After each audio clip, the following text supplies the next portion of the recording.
अस्सलामुअलैकुम, this is Muqaddas Tariq here, psychologist and life coach. अच्छा, आज के लेक्चर में हम देखेंगे कि स्कूल्स ऑफ थॉट क्या हैं। ठीक है, साइकोलॉजी में स्कूल्स ऑफ थॉट से क्या मुराद दिया जाता है, यानी क्या मतलब है स्कूल्स ऑफ थॉट का। तो स्कूल्स ऑफ थॉट का मतलब है कि एक स्कूल यानी एक ग्रुप ऑफ पीपल, ठीक है, जिनके सिमिलर थॉट्स हैं, सिमिलर आइडियाज़ हैं, सिमिलर बिलीव्स हैं। यानी एक ही बिलीव का एक ग्रुप ऑफ पीपल है जिनका एक बिलीव है। ठीक है।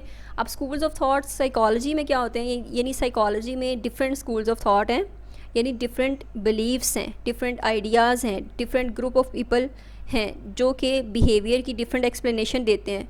यानी ह्यूमन बिहेवियर या ह्यूमन स्टडी जो है उसकी डिफरेंट एक्सप्लेनेशन उन्होंने दी हैं। तो ये स्कूल्स ऑफ थॉट होते हैं साइकोलॉजी में, यानी अपनी अपनी वो एक्सप्लेनेशन देते हैं कि ह्यूमन बिहेवियर जो है उसको किस तरह से स्टडी किया जा सकता है। ठीक है, तो आज हम वो देखते हैं और वन बाय वन उसको देखते हैं कि डिफरेंट स्कूल्स ऑफ थॉट ने क्या क्या एक्सप्लेनेशन दी हैं, किस तरह से ह्यूमन बिहेवियर को वो देखते हैं, स्टडी करते हैं। तो उसमें पहला है स्ट्रक्चरलिज्म।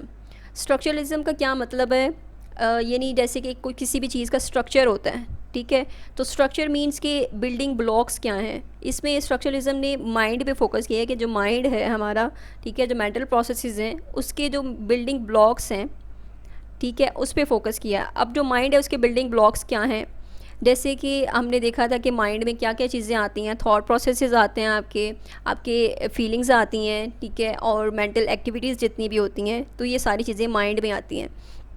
तो बेसिक बिल्डिंग ब्लॉक्स का क्या मतलब है माइंड के, कि जो माइंड की बिल्डिंग ब्लॉक्स हैं, थॉट्स हैं, फीलिंग्स हैं, ये किस तरह से जनरेट होती हैं, किस तरह से बनती हैं।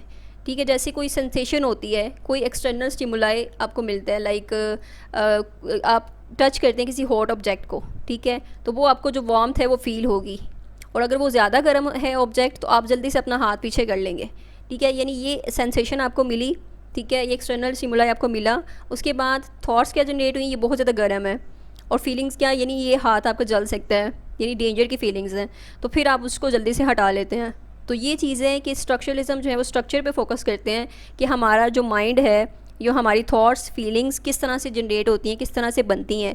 पहले हमें एक्सटर्नल स्टिमुलाई, कोई इवेंट होता है हमारी लाइफ में, ठीक है, उसके बाद थॉट्स बनती हैं, उसके बाद फिर हमारी जो है फीलिंग्स बनती हैं, उसके बाद हम उस पर बिहेवियर, लेकिन बिहेवियर पे इसने फोकस नहीं किया, जस्ट स्ट्रक्चर जो है या माइंड पे फोकस किया। उसके बाद फंक्शनलिज्म। फंक्शनलिज्म का भी मेन फोकस माइंड ही था, यानी जो माइंड है उसके फंक्शंस क्या हैं, ठीक है, जो मेंटल एक्टिविटीज़ हैं उसके फंक्शंस क्या हैं, किस तरह से काम करता है माइंड। तो ये चीज़ें उसमें माइंड जो है क्या करता है, किस तरह से हमें हेल्प करता है, ये सारी चीज़ें आती हैं फंक्शनलिज्म में। जैसे कि फ़ियर जो है वो एक फ़ंक्शन है, ठीक है, फ़ियर किस में आता है, जो आपकी फीलिंग्स हैं, यानी माइंड के अंडर ये चीज़ आती है। तो माइंड में जो फ़ियर है, फ़ियर का क्या फ़ंक्शन है, फ़ियर आपको हेल्प करता है कि जब भी कोई डेंजर देखें आप तो वहाँ से आप भागें। ठीक है, तो ये फ़ियर का फ़ंक्शन है। तो ये इस तरह से माइंड जो है ना उसके फंक्शंस पे फोकस करता है फंक्शनलिज्म स्कूल ऑफ थॉट। ठीक है, कि माइंड के फंक्शंस क्या हैं। उसके बाद यानी बिहेवियर को समझने के लिए ये माइंड के फंक्शंस पे काम करता है या फोकस करता है। स्ट्रक्चरलिज्म स्ट्रक्चर पे फोकस करता है, फंक्शनलिज्म फंक्शंस पे फोकस करता है। उसके बाद गेस्टॉल्ट साइकोलॉजी। गेस्टॉल्ट साइकोलॉजी वाले क्या कहते हैं कि जो परसेप्शन है, यानी हम या हमारा ब्रेन जो है ना इस तरह से डिज़ाइन हुआ है कि हम किसी भी ऑब्जेक्ट को एज अ होल देखते हैं, कंप्लीट देखते हैं। अगर वो कंप्लीट नहीं भी है तो हमारा ब्रेन की एक एबिलिटी है कि उसको वो इनकम्प्लीट को भी कंप्लीट कर देता है इन्फॉर्मेशन। अगर इन्फॉर्मेशन हमारे पास कंप्लीट नहीं है तो उसको वो कंप्लीट कर देगा। तो गेस्टॉल्ट साइकोलॉजी जो है ना इसमें वो चीज़ों को एज अ होल देखते हैं, पार्ट्स में नहीं देखते हैं। ठीक है, जैसे कि आप किसी भी इंसान को देखते हैं तो उसके चेहरे को देखते हैं तो आप उनका पूरा होल फेस देखते हैं, ना कि सिर्फ उनकी आंखें या नाक या माउथ वगैरह। ठीक है, आप सेपरेट पार्ट्स नहीं देखते बल्कि एज अ होल ही देख रहे होते हैं। तो ये है गेस्टॉल्ट साइकोलॉजी का व्यू या उनकी एक बिलीफ या उनका आइडिया। उसके बाद आता है एक बायोलॉजिकल मॉडल। बायोलॉजिकल मॉडल जो हैं वो कहते हैं कि जो हमारे ब्रेन में केमिकल्स हैं, न्यूरोकेमिकल्स हैं, ठीक है, तो वो अफेक्ट करते हैं हमारे बिहेवियर को। अगर उन केमिकल्स में इम्बैलेंस हो तो हमारा बिहेवियर भी अफेक्ट होता है। ठीक है, उसके बाद साइकोडायनामिक मॉडल है। साइकोडायनामिक मॉडल वाले कहते हैं कि जो हमारा बिहेवियर है वो इन्फ्लुएंस होता है हमारी हिडन अनकॉन्शियस थॉट्स से। ठीक है, और ये अनकॉन्शियस थॉट्स फीलिंग्स ये कहाँ से आते हैं, ये आपके एक्सपीरियंसेस से आते हैं, यानी जो आपके चाइल्डहुड के एक्सपीरियंसेस रहे हैं या थ्रू आउट द लाइफ आपके जो एक्सपीरियंसेस रहे होते हैं वो सब आपके अनकॉन्शियस में स्टोर होते हैं। तो वो अनकॉन्शियस पूरी लाइफ आपको आपके बिहेवियर पर अफेक्ट करता है। तो ये साइकोटोनॉमिक मॉडल का व्यू है। उसके बाद कॉग्निटिव मॉडल है। कॉग्निटिव मॉडल वाले कहते हैं कि हम जो भी जिस तरह भी सोचते हैं, सीखते हैं, याद रखते हैं, प्रॉब्लम सॉल्व करते हैं, तो ये इन चीज़ों पर फोकस करता है।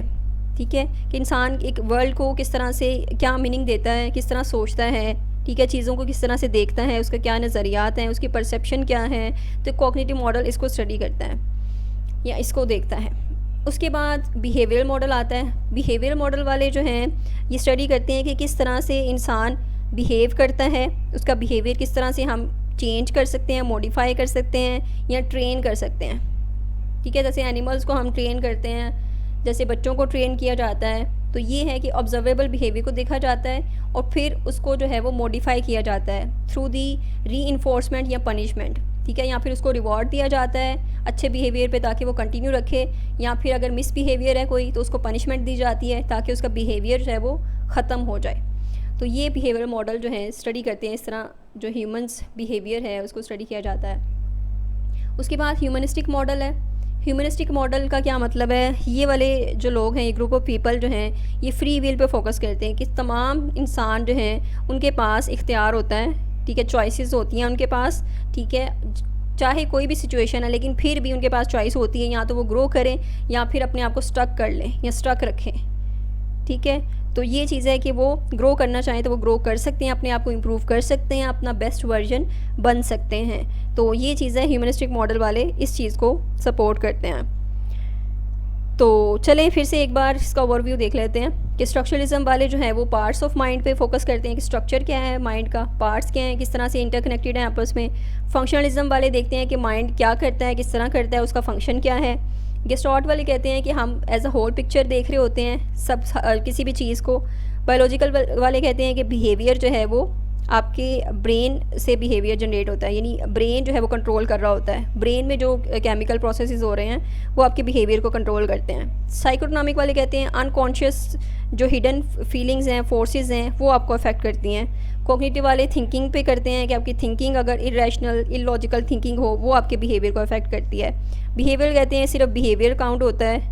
ठीक है, यानी आप बिहेवियर को ही उसको टारगेट करके चेंज कर सकते हैं। ह्यूमनिस्टिक वाले कहते हैं लोग ग्रो कर सकते हैं, अपने आप को इम्प्रूव कर सकते हैं। तो ये डिफरेंट स्कूल्स ऑफ थॉट हैं, यानी डिफरेंटली एक इंसान को हम स्टडी कर सकते हैं और उसके बिहेवियर को स्टडी कर सकते हैं, उसके माइंड को स्टडी कर सकते हैं। डिफरेंट वेज़ हैं, ये डिफरेंट स्कूल्स हैं और इन्हीं के थ्रू जो है वो बिहेवियर को स्टडी किया जाता है। ठीक है, आप बायोलॉजिकल मॉडल से देखेंगे कि एक इंसान जो है, एक इंसान एक काम कर रहा है तो उसके पीछे कोई ना कोई उसके ब्रेन में कोई इस तरह के केमिकल प्रोसेसेस चल रहे हैं जिसकी वजह से वो बिहेवियर कर रहा है। साइकोटोनॉमिक वाले कहेंगे कि जी अनकॉन्शियस की वजह से उसके पास्ट में कुछ इस तरह की चीज़ें हुई हैं जो कि उसे अभी तक अफेक्ट कर रही हैं। कॉग्निटिव वाले कहते हैं कि उसकी परसेप्शन इस तरह की है, वो चीज़ों को नेगेटिव देख रहा है, इस वजह से वो इस तरह का बिहेवियर कर रहा है। बिहेवियर मॉडल वाले कहते हैं कि उसने ये बिहेवियर लर्न किया हुआ है, ठीक है, तो इस वजह से उसका ये बिहेवियर है। ह्यूमनिस्टिक वाले कहते हैं कि उसने ये बिहेवियर खुद चूज़ किया है, ठीक है, उसकी अपनी चॉइस है। तो ये है कि इसमें हम डिफरेंट वेज से किसी भी इंसान को स्टडी कर सकते हैं। I hope so I made it clear, लेकिन फिर भी कहीं पे कोई भी कन्फ्यूजन है तो आप कमेंट सेक्शन में पूछ सकते हैं। Thank you so much.